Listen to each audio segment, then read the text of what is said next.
प्रिय मित्रों, नमस्कार। मैं बोधिस्व विचार चैनल जो आप सबका है, उसके माध्यम से मैं आपको इतिहास के कुछ पन्नों की आज बात करेंगे। और साथियों, में इतिहास को जब गहराई से देखता हूं तो अध्ययन करने के बाद ये लगता है कि हमारे इतिहास को बिल्कुल तोड़ मरोड़ करके और उसको गलत ढंग से दिखाया गया है। ऐसा प्रतीत होता है कि भारत का जो मूल निवासी है यहाँ का, उस मूल निवासी को निचले पायदान में रख करके ही इतिहास दिखाया गया है। जबकि भारत के मूल निवासियों की जो संस्कृति है, सभ्यता है, वो बहुत ही सुंदर और एक मजबूत सभ्यता थी। बहुत ही प्रभावशाली व्यवस्था थी। सभ्यता ही हमारी जो है एक महान थी। उसी सभ्यता में हम विश्वगुरु भी बने। हम आदर्श एक समाज की स्थापना भी की थी। लेकिन आज के इतिहास को जब हम देखते हैं तो कुछ ऐसा लगता है जैसे पक्षपात हो रहा है। उसी संदर्भ में एक पात्र इतिहास का है, पुष्यमित्र शुंग। अब ये पुष्यमित्र शुंग क्या यही राम है? बहुत विद्वान जो है कहते हैं कि पुष्यमित्र शुंग वो राम है। और उनके दरबार में एक कवि था जिसका नाम वाल्मीकि था। तो क्या वाल्मीकि उस समय थे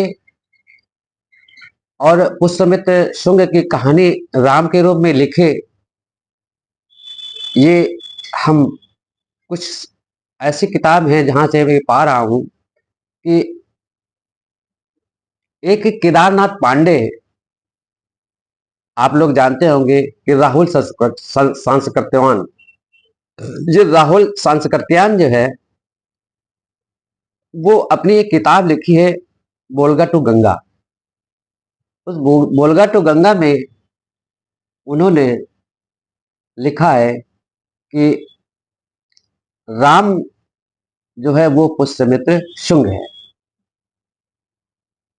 हालांकि केदारनाथ पांडे बौद्धिस्ट थे और बौद्ध सभ्यता को प्रचार प्रसार करने में उन्होंने काफी भारत में मदद की और काम भी किए हैं।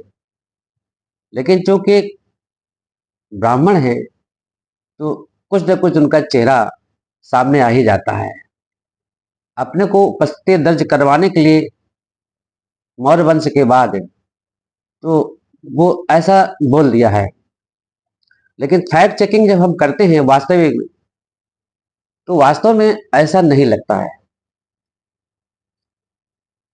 साथियों, इसी संदर्भ में जो पुष्यमित्र शुंग है उसके अभिलेखों को हम देखते हैं और उसके उस समय के जो भाषा थी, लिपि थी, उसको देखते हैं। और देखने के बाद ही जब हम फैक्ट चेकिंग करते हैं तो हम देखते हैं कि पुष्यमित्र शुंग जो भरहुत का स्तूप है, उस स्तूप में वो अपने को लिखवाता है कि गार्गी पुतस्य सुगन राजे। वो अपने को सुगन राजे और गागी पुतस्य, गागी का पुत्र सुगन वो राजा है, ये लिखवाता है शिलालेख में। दूसरी, कुछ इतिहासकारों ने कहा कि पुष्यमित्र शुंग की राजधानी साकेत थी और साकेत जो है, जिसको आज के तारीख में हम अयोध्या कहते हैं, आजकल हम उसको अयोध्या कहते हैं, उसका नाम साकेत था। तो वो साकेत उसकी राजधानी थी। लेकिन उसकी भी जब फैक्ट चेकिंग की गई तो वहां भी भ्रम का पुलिंदा ही मिला। अब इसी विषय पर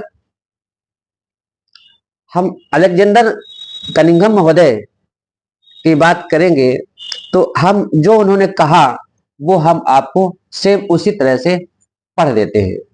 उस समय मित्र शुंग के कार्यकाल में किसी भी प्रकार का जो लिखाई हुई है वो वैदिक लिपि में नहीं है, वो पाली और प्राकृत में है, तथा जो लिपि का प्रयोग किया गया है वो धम्म लिपि है। तो इस प्रकार रामायण जो वहां पर मिलती है वो संस्कृत में मिलती है, क्लासिकल संस्कृत में मिलती है। तो उस समय जब संस्कृत थी नहीं तो वाल्मीकि कैसे हो गए और कैसे जो है पुष्यमित्र शुंग राम हो गए। इसलिए ये जो वोल्गा टू गंगा में लिखा गया है वो सही नहीं बैठती है। इसके बाद साथियों, जब साकेत को जो है पुष्यमित्र शुंग की राजधानी बताई तो कलिंगम महोदय ने उसकी खुदाई करवाई। अयोध्या में जब राजधानी बताई गई और खुदाई करवाई गई तो अलेक्जेंडर कनिंघम ने के नेतृत्व 1862 से 1863 ईस्वी तक उसमें काम किया गया। और खुदाई से जो उत्खनन से जो सामग्री मिली उसमें कहीं भी इस तरह के साक्ष्य नहीं मिले कि कोई हिंदू राजा था। इसके बाद फिर खुदाई हुई दूसरी बार, अलोइस फ्यूरर ने किया। वो 1889 से 91 में उत्खनन करवाया। ये लगभग 2 साल तक उत्खनन कार्य किया गया और उत्खनन से जो भी सामग्री मिली वो बुद्ध विहार के अलावा वहां कुछ नहीं मिला, वहां भी बौद्ध सभ्यता ही मिली। इसके बाद फिर भी लोगों को जब संतुष्टि नहीं हुई तो तीसरी बार भी अयोध्या की खुदाई हुई। ये खुदाई प्रोफेसर ए के नारायण ने करवाई। ये 1969 से 70, 1 साल 1.5 साल ये भी उत्खनन का काम वहां पर किया गया। तीसरी बार खुदाई से जो भी सामग्री मिली वो सभी जो है बुद्ध विहार और वहां बौद्ध संस्कृत का ही मिला, इसके अलावा वहां कुछ नहीं मिला। तो इस प्रकार से अयोध्या में जो साकेत जिसे पहले वो कहते थे वहां पर किसी भी प्रकार के राम के कोई प्रमाण नहीं मिले हैं। साथियों, अब हम देखते हैं कि जो मध्य प्रदेश में एक भरहुत है, बरहुत में एक शिलालेख है। उस शिलालेख में जब पुष्यमित्र शुंग ये लिखवाया है कि गागे पुतस सुगन राजे, तो वो अब साकेत का कि उसकी राजधानी नहीं है, अब यह है कि मध्य प्रदेश की राजधानी थी।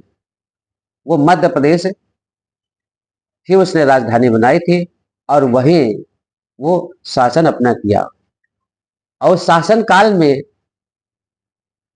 उसने जो बुद्ध विहार था, जो भरहुत का स्तूप था, अशोक सम्राट का जो शिलालेख था, उन शिलालेखों की वो बहुत ही सुरक्षा करवाता है। और सर कनिंघम ने भरहुत स्तूप के पास जो शुंग का राजकिला बना हुआ था, जिसके बनावट ईसा पूर्व द्वितीय शताब्दी की है।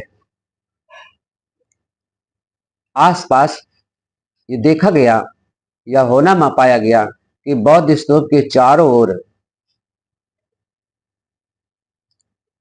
वेदिका एवं तोरण द्वार ये बनवाया।